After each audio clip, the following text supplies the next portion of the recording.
It's the Matt Sager Podcast, Wednesday, December 5th. Getting ready for Christmas, New Year's, which of course is also my birthday. Just putting that out there, apropos of nothing. If you want to get me stuff, I don't know, Nintendo Switch games, possibly Sylvain's book about life in the New York Dolls, just random. No, don't even forget I said that. Who cares about presents for Matt Sager? I am not the focus. Like any good journalist, I don't make myself a part of the story. Even when former coworkers of mine are literally begging me, asking me outright to respond to their ongoing defamation. And as I pledged this time last week when I first heard these dummies talking shit about me, I'm not going to take the bait. I just won't. What's going on here is a couple people with whom I used to work have serious personality disorders. They're both functioning alcoholics. One of them is clearly bipolar and is self-medicating. The other has borderline personality disorder and any number of other mental disorders like serious learning disabilities. The phrase functional alcoholic is thrown around a lot. This is a dysfunctional alcoholic. And he and I had this falling out over a proposal that was made to us by Westwood One to co-host a show together. And I tried. I went through multiple passes with this guy saying, all right, come on up. I'll record us. I'll produce us. I know that you're not big on the content. You're not great on production. You're not super great at interacting with guests. I'm not sure exactly what you do, but show up. I'll do all the work. I'll do the creative writing. I'll organize segments so that it sounds like we've got something vaguely cohesive happening together. I'll book the guests. I'll bring the guests up. You just be there. And he couldn't control himself. He couldn't not shout over guests. He couldn't not shout over me. He couldn't not bring drunken bikers up into Westwood One studios. It was ridiculous. And I just walked away. I said, listen, I think this guy and I could probably bring stuff to you separately. Did not want to throw him under the bus. But we cannot do it together. I can't do it with him. This after first going to him and explaining, like, look, can you curb this awful behavior? Can you curb that? No, that's who I am. All right, well then, I'm sorry, but we can't do this show together. And from there, talk about borderline personality disorder and talking about bipolar and being an alcoholic. I went from being his best friend, his brother who he loved more than anything, to a guy who is dead to him. And I've remained that way for several months, ever since that deal came to a close. So he convened this panel. He's got a podcast of his own. It's as painful to listen to as our show together would have been. But he convened a panel of former coworkers of both of ours. And a couple of them jumped in and said, oh, yeah, Matt's an asshole. One of them, a really, really decent, good guy who would have broken my heart to have some kind of beef with him, was really cool about it. He didn't jump in and go, oh, yeah, fuck Matt Sager. But he also didn't say, hey, cool it, guys. He did what he always does, which is to be the most calm, grounded, non-disruptive force in the room. And he didn't stop down the show, which was clearly going down a path of crapping on Matt Sager, nor did he say, F Matt Sager. He sat there silently, and in so doing, once again reaffirmed what decency means. And it's more rare than you'd think, because another of my friends, people who I believe to be my friend, was on this podcast. Someone who I never liked when we worked together, but who later in life had transgender children, and it turned out that our politics and our political beliefs began to really line up and sync with one another. And I did think, oh, wow, this guy's really become an adult now that he's in his late 50s. Let me be his friend. And we befriended each other across various social platforms. And when he jumped in on this podcast and said, yeah, fuck Matt Sager, I just sent him a text over Facebook Messenger saying, I sort of thought we were buddies. I'm not sure. What's our issue? And this is the man who is bipolar, a man who I've only ever seen on Whippets, who was probably on Whippets at the time of this exchange. I've never not watched him ingest CO2. He's a drug addict of the worst kind, a drug that really causes serious brain damage, and he did not necessarily arrive on this planet with a brain that was like, oh, he's got brain cells to spare. Let's just flood him with Whippets. No. He began life with a less than full deck. And through self-medication, that deck has been reduced to basically nothing. And I don't think he even remembered who I was when we became friends across these networks. Because when I asked him this, he apparently went and looked at my various social media profiles on Twitter and LinkedIn and Facebook, where we're friends, and some other platforms where we're friends. And something that comes up a lot in my work description is voice talent. Not because I think of myself as God's gift to voiceover, although check out these pipes. But it is my job description, just as whatever dumb crap he's doing is his job description. And he sent me a personal text back going, oh, you're a voiceover talent? You call yourself talent? And then dedicated like 40% of his most recent show to just trashing me way over the top. And all I did was say, hey, are we not friends? Because you said some mean stuff about me. And so what he did, this is very classic bipolar behavior. Rather than saying, oh yeah, I didn't mean it, or yeah, sometimes you were a dick, but whatever, we're pals. He had to go scorched earth, dig up everything that there was to find about me on the internet, peruse all my social media profiles, and then hit me with all this, you were always an asshole and you still are, and ha ha ha ha ha. And then, what, you call yourself a voice talent? It's like, yeah, I don't call myself that. That is what is listed on my 1099 form. Okay, it's not that I'm some super talent. It's just the job description. Some people would say voice actor. I've used that as well. Voiceover artist. Slightly generic, but I use that too. But when we worked together in radio, I was on-air talent, just as he was not. And in talking about me on a show today, among the many disparaging and false things he said was that I never had a show and that I always wanted a show. During the whole time I knew this guy, we interned together for maybe 2 months before I got my own show. Much later, and after having worked the station for like 15 years, he got a show of his own. It was awful. It was 1 hour long, had to be produced. He had to do his segments. They had to be recorded. He couldn't go live like a regular DJ. So I don't want to shit on him or give him any attention because clearly one of the reasons he went after me so hard, one of them is just his emotional and intellectual fragility. But the other is that he's desperate for attention, desperate for relevancy. And the truth is, when you're a podcaster or a radio broadcaster, feuds are great. Feuds are really a good thing for you because they fill up airtime. And you love to talk about, hey, I did this shitty thing to this awful person. Look at me, I'm a hero. It excites listeners, gives you tons of free airtime. Instead of having to research or prep for a show, you just walk in and go, I'm going to shit all over Matt Sager and lie about him and open myself up to possible legal ramifications like this guy did.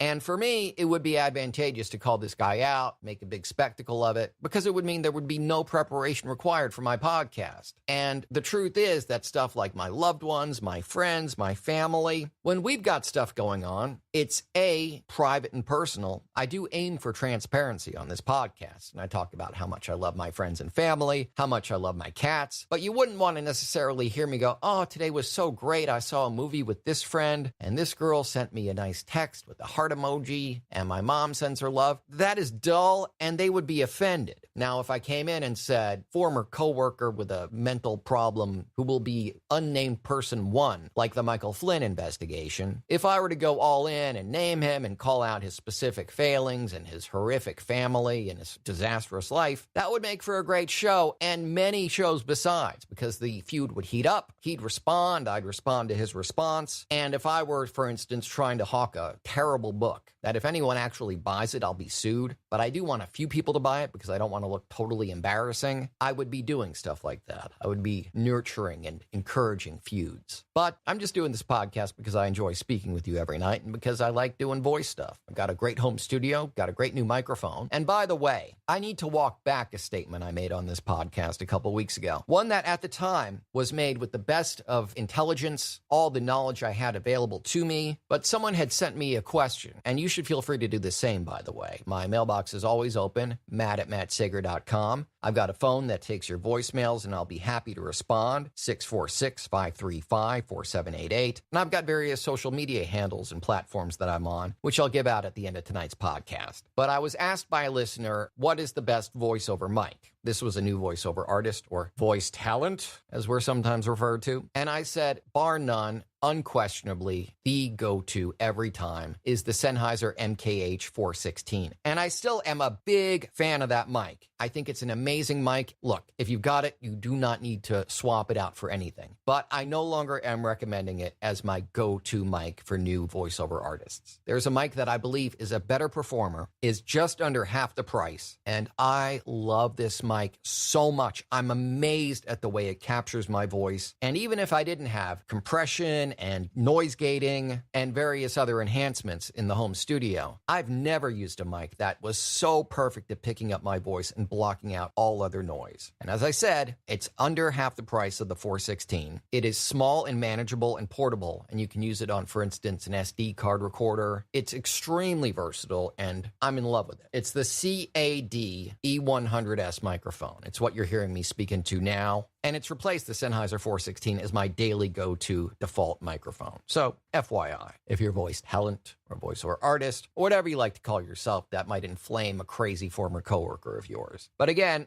I vowed to not stoop to this guy's level, and I'm going to keep that promise. It might perhaps be interesting to you if I got really down and dirty with him, and if this gets legal, that'll happen, but I really like to think of myself as above such things, even though I have spent the last 10 minutes or so shitting on this gentleman who shall remain nameless unless he really forces my hand. But again, I would like to stay above the fray. I also want to tell you, because I just went through this myself, it's why the episode tonight is being released a little bit later than your average Matt Sager podcast episode. It's because Apple has released updates for just about everything except the Apple Watch. And if you don't install them, you will find that your products behave terribly. I had to install the new macOS update, or else I couldn't have recorded tonight's episode. Similarly, my iPhone stopped updating apps, so I had to update it there. So there are new updates for iOS, tvOS, and macOS. And of course, what is always troubling about these is not the time it takes to update, not the annoyance that comes with every update, and not the occasional app that finds itself incompatible with that update. And then you got to wait for the app to update so that it's now compatible. And by the time that update rolls around, it's time for another OS update. It's a never-ending headache. I mean, yes, Macs just work, and computers make life easier and better for us in this wonderful, brave new world of ours, but it's also a gigantic pain in the ass. I've been trying to record this podcast for like 3 hours, and ultimately I had to install macOS, or Pro Tools simply wouldn't work. So let's start with macOS. We're now at iteration 10.14.2 of macOS Mojave. And according to Apple, this update adds real-time text support for Wi-Fi calling, something I never use, a menu item in News that allows you to open a story directly in Safari.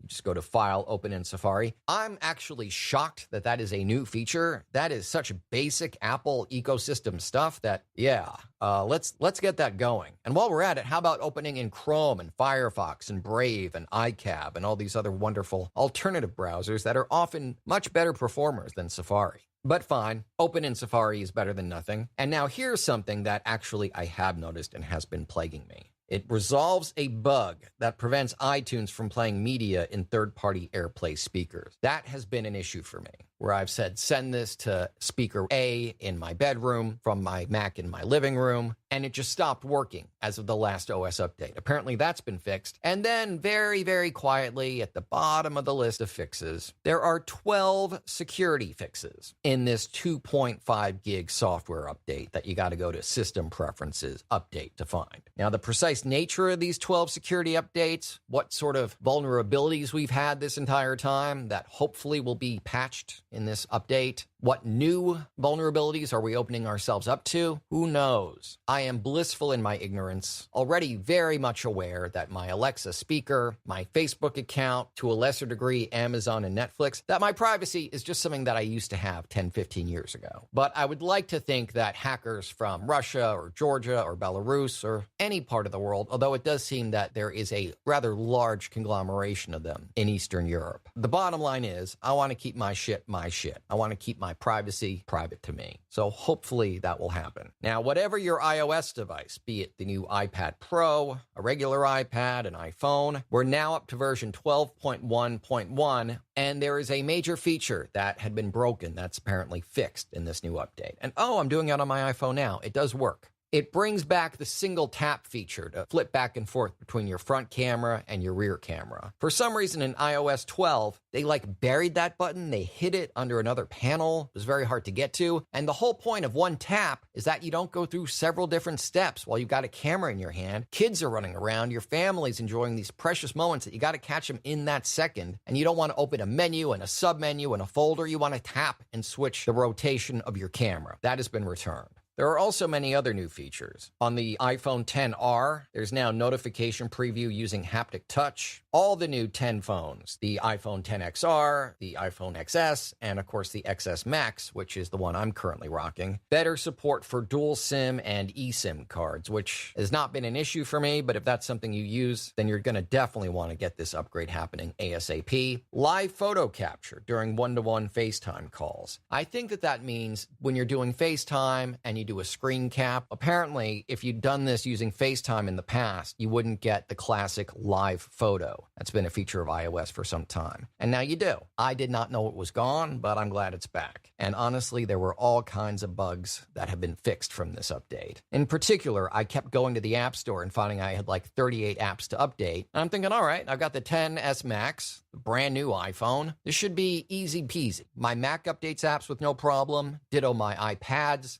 So this brand new top tier iPhone, surely this is going to work. And it hadn't been working for the past several days. And whether this was an unintentional, unfortunate result of my most recent iOS update, or whether this was what they call planned obsolescence, in any case, it's been fixed by this update. Finally, in iPads, there's an option to hide the sidebar in news in landscape orientation. I can't imagine anyone was complaining about that unavailability of a feature. I was not aware that you couldn't do that, but then again, I never really tried. I'll be honest with you, I enjoy Mac's news app on my Mac and on my iPads and on my iPhone, but I'm honestly more of a fan of a service called Feedly. It costs $5 a month, but I feel it's worth it for customized news. And finally, my God, does Apple have me working today. tvOS. The only people who don't have to update today are the people with Apple Watches. But if you've got an Apple TV, you need to upgrade to tvOS 12.1.1, which includes many, quote, general performance and stability improvements, end quote. And again, without going into detail, 11 security fixes. Apple, please fix your shit and leave it fixed. I appreciate these constant updates because I don't like having problems, but I don't feel that having problems followed by days that are just dedicated pretty much completely to updating, followed by new problems introducing themselves. I get it. We're at cyber war with Russia and possibly China, possibly elements of our own government. There are security issues that should always be paid close attention to and that we should be monitoring and fixing these patches all the time. But these massive software updates where they say we've got 12, 13, 15 privacy fixes that we're not going to tell you about are very disconcerting in addition to inconvenient. And I've got important stuff to do, like ignoring dummies who I worked with 20 years ago, who I want to say that they're obsessed with me, but they're not. They're just desperate for validation and attention, and I'm determined to not give it to them.